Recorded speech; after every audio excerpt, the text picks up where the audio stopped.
We just simul-climbed. My first time simul-climbing. Simul-climbing is the act of moving up some feature together at the same time, both partners climbing together. The idea is that you shorten up the rope and that you have one or two pieces between you in case somebody falls. The problem is that if somebody falls, particularly the lower person, they can pull the top person off the route.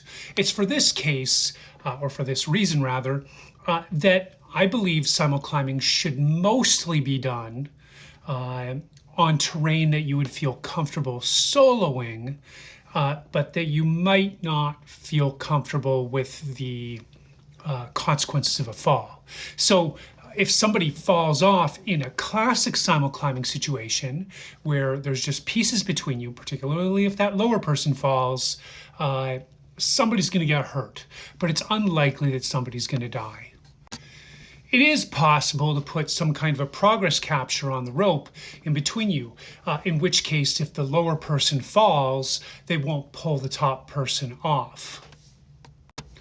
The pencil tie block is a really good thing you could use for this. You don't want to take big falls on a tie block, like if there's slack in the system or something, it is possible that you could damage the rope. The other thing to consider is if you have a progress capture and somebody needs to down climb, you can't really bring in rope as the person comes down. The rope is just going to get stuck. There are a few other devices that you could use in order to decrease the issues with simul-climbing. The roll and lock would be another progress capture. It's possible to have a gree-gree on your harness to pull in slack in order to decrease the distance between you. You don't want a lot of slack in the system. And you can pull in the gree-gree a bit, tie a knot behind it. Generally, I'm going to shorten the rope when I'm simul-climbing. I generally don't want that much rope out, maybe 40 or 50 feet between myself and my partner. And I'm always trying to get at least two pieces in between.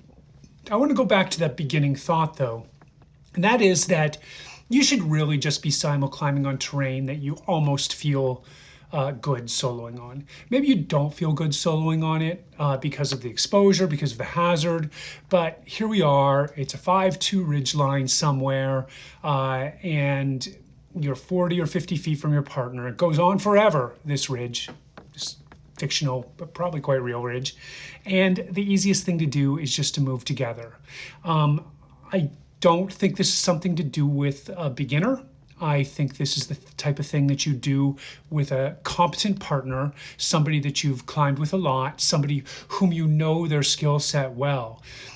Generally speaking, the person on the bottom, the lower climber, should be the stronger climber. The person at the top might be the weaker climber. When you run out of gear, you can swap and the people switch directions unless we've got some serious differences in climbing ability, in which case, again, that weaker climber should always be at the top. This is not a technique to be used lightly. If you screw up, if somebody falls, it's likely somebody's going to get hurt, but probably nobody's going to die.